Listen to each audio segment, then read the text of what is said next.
How do you break the ice and start a conversation at a networking event? I'm going to answer that question for you and for one of our viewers on this episode of the Dave Lorenzo Daily.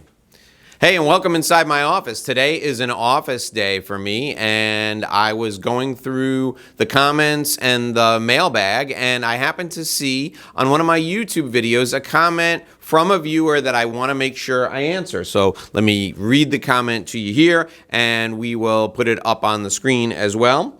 The comment is from Becca Cassell, and it says, great info. She's responding to a video that I posted. She says, I can see how these 5 steps can help any small or large business bring in more clients. Can you provide a script video on how to introduce yourself and your business when you attend networking events? I always find it difficult to break the ice when speaking about my business. I'm sure a lot of small business owners feel the same way. Love to hear your thoughts. Well, Becca, thank you so much for the question. And those of you who don't know, Becca is a fantastic artist. You should check out her channel. I'm going to leave a link in the description of this video to her channel. Definitely check that out. She does a lot of how-to videos on art and how to develop your art, as well as how to run the business of being an artist, which is a really interesting topic. So Becca's question about how to start a conversation at a networking event is a good one. And it's one that I hear frequently. And it's something that I struggle with too. Believe it or not, I'm an introvert. I am more comfortable speaking in front of a group than I am in a one-on-one setting. So to start a conversation with people at a business networking event, what I do is simply reach out and introduce myself. I stick out my hand and I say, hi, I'm Dave. What's your name? Now, if you don't say, what's your name? 50% of the time, people won't tell you their name. I know it sounds crazy. It sounds a little silly. But that's just the way it is. Half the time, people won't tell you their name. So I say, hi, my name is Dave. What's your name? And they tell me. And I say, well, it's really nice to meet you. What do you do for work? And that's the phrase I use. What do you do for work? I don't say, what do you do for a living? I say, what do you do for work? They respond. And whatever they respond with, no matter what they say, I look at them and I go, wow, that's fascinating. How did you get into that?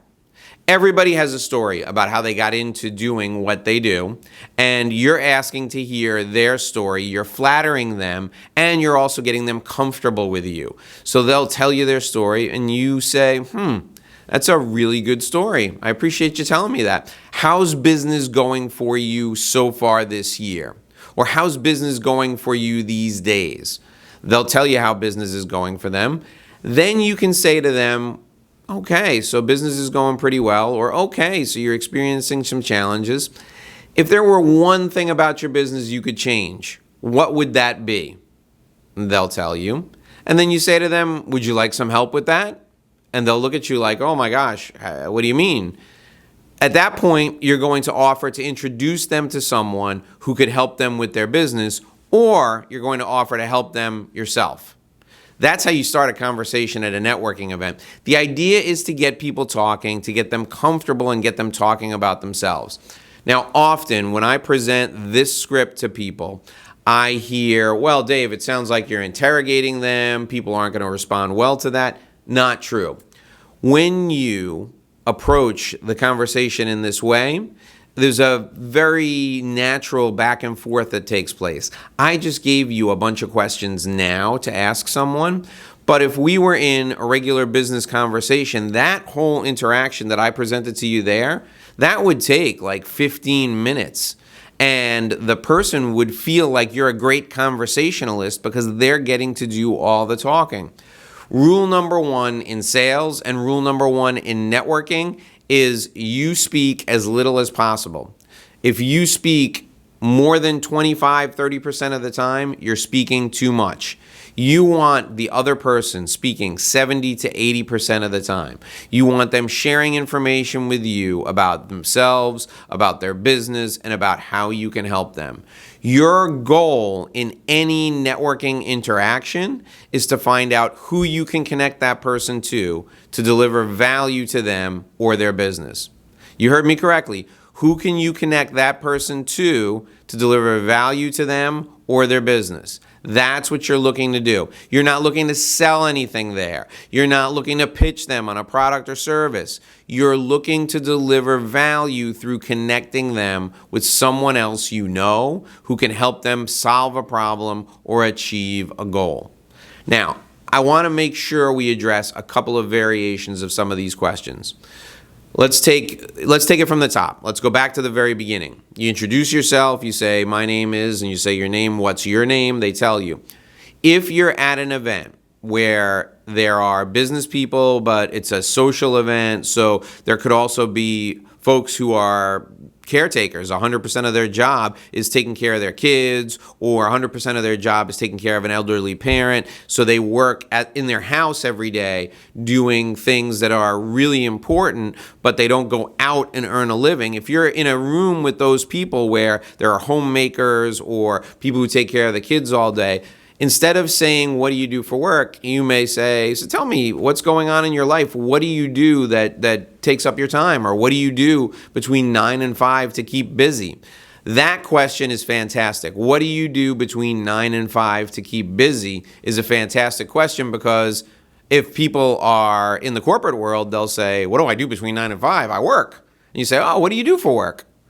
If they are homemakers, they'll say, well, I'm a stay-at-home dad, or I'm a full-time stay-at-home mom. I take care of my kids all day. I pick up and drop off kids between 9 and 5 all day long. And that will get you into that conversation in that way. So that's one variation. Another variation of this is if people start to give you short answers and they start to say things like, yep, and nope. What do you do for work? Oh, I sell insurance. Oh, you sell insurance? That's fascinating. How did you get into that? Well, my dad owned the insurance agency, and when I graduated college, I was too lazy to look for work. So I just decided to come into the office every day, and when the old man retired, I inherited the business from him. Huh. Pretty cool. I wish I inherited a business from my dad. Tell me a little bit about what your plans are for the rest of the year. Well, I don't know. I just want to keep doing what I'm doing. You know how that goes. Yeah, I know how that goes. How do you get most of your business? Where do your clients come from? You see where I'm going with this. Keep peeling the onion layer after layer until you get to the point where you've figured out who you can connect this person to help them with their business. Networking events in general are tedious. They're boring. They can be annoying at times. Your goal should be to make just 3 good contacts at a networking event, 3 good contacts, because you have to do a significant amount of follow-up work after the networking event to make sure that that becomes a real relationship. Your goal at a networking event is to transform the person you just met into either a client or an evangelist down the road, but first deliver value to them. So your goal at the networking event is to find out who you can introduce this person to. The next step for you when you get back to your office is to make that connection between those 2 people. So Becca, thank you so much for your question. Everybody visit Becca's YouTube channel to learn what an artist goes through, the business aspect of art. You'll also discover how to do large murals. Becca's a fantastic artist. So join me on Becca's channel. She updates the channel frequently. You'll learn a lot. Also, if you have a question and you want me to answer it, post it down below in the comments.